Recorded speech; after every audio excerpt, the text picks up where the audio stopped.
What we do here is go back, back, back, back, back, back, back, back.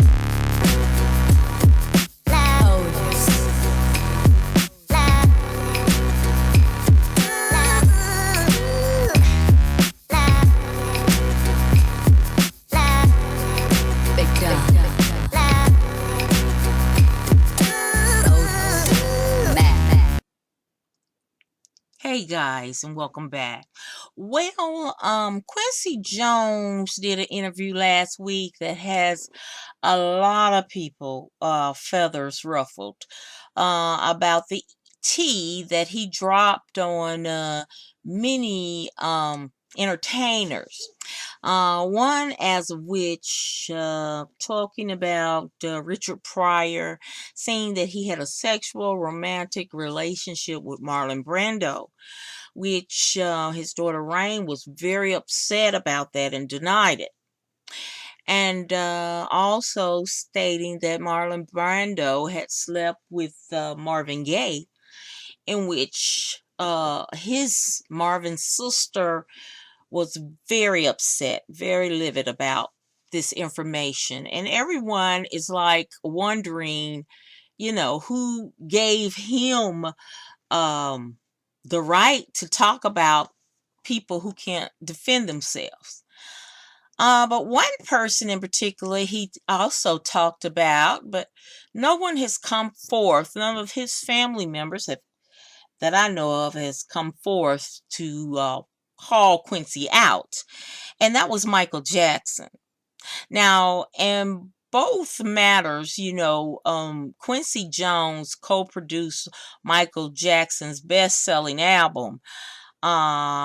So that was one of the reason why the interviewer, asked him about Michael Jackson.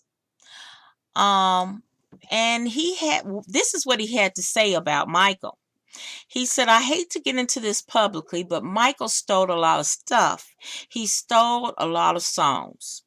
Now, he says Donna Summer, State of Independence, and Billie Jean, those notes don't lie, man.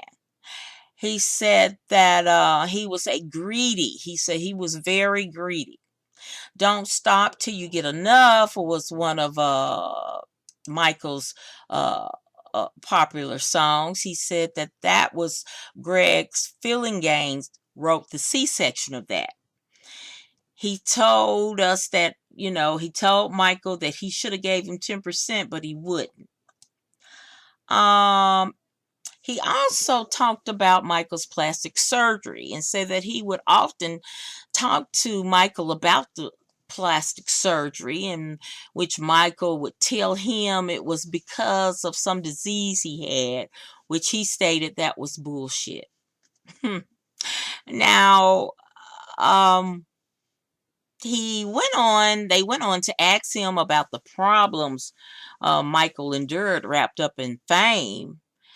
And he said, You mean the way he looked? He had a problem with his looks because his father told him he was ugly and abused him. What do you expect? Now, he also talked about and asked him, did he know about Michael's drug problem? And he said yes. But at the end, Michael's problem was propofol, and that problem affects everyone. Doesn't matter if you're famous. He said big pharmacy companies making Oxycontin now, and all that shit is a serious thing. I was around the White House for 8 years with the Clintons, and I learned about how much influence big pharmacy companies has. It's no joke. And you know, I was surprised that none of the Jacksons came forward to say yay or nay about that. But they haven't as of yet. I don't know if they will or not. But you know, one insider or one commenter about the whole thing, most of the people are saying the same thing about this whole interview. Is saying why would he come out, and One commenter wrote, Jones is proof of several principles. Once a thug, always a thug, number one. Number two, music is a wholly separate talent from intelligence. And three, all the money in the world won't stop a megalomaniac from talking like a bum. He should stop his victory lap pronto. He's proven himself to be a mean, stupid, dirty old man. And one commenter said, bullshit. What happened to the Tupac question and him raping Michael and his brothers when they were minors? He's obviously an atheist, Satanist, pedo. I wish I could have interviewed his ass. I agree. I agree. And also, they said that he molested Tevin Campbell, which, mm, you know, and he was just a child when he started, when he started to work with Quincy. And this is the last commenter, it says, no, you know how they say never meet your idols. So Tevin headlines a throwback show Never My House Summer 2016. I dragged my husband against his will. I told him how I loved Tevin, how he doesn't really do tours. I may never get this chance again. It was my childhood dream, and etc. It was pretty pathetic but hilarious. Anyway, it was in a pretty rinky-dink location, so it was easy to have access to celebrities. It was horrific.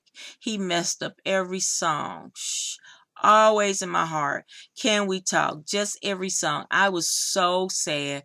I think he was high out of his mind, and they couldn't find him for a while, so they kept having local acts fill in. Then he finally came out running on stage and screeched his way through the songs, and the words that he couldn't remember, he would say, how about this band? The only person that was worse was RL from Next because he was militant and angry. However, Silk was amazing, and I see them anytime. So, that's another thing. That's why, they said that Tevin is all messed up on drugs and because of Quincy, raping him as a child.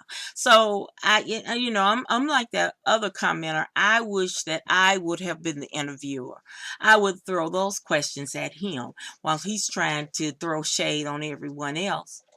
Oh, I would have had to get him. All right, guys, what y'all think? Because I think, I hope if he did these things to these children, such as the rape, and therefore, I hope there's a special place in hell reserved just for him. I mean, you know, there's nothing worse than someone who, mess with children. And I tell you, well, that's all for me, guys. Thank you for watching my video. I hope you will like, share, and subscribe to my channel. And as always, imparting, be blessed, y'all. Bye. What we do here is go back, back, back, back, back, back, back, back.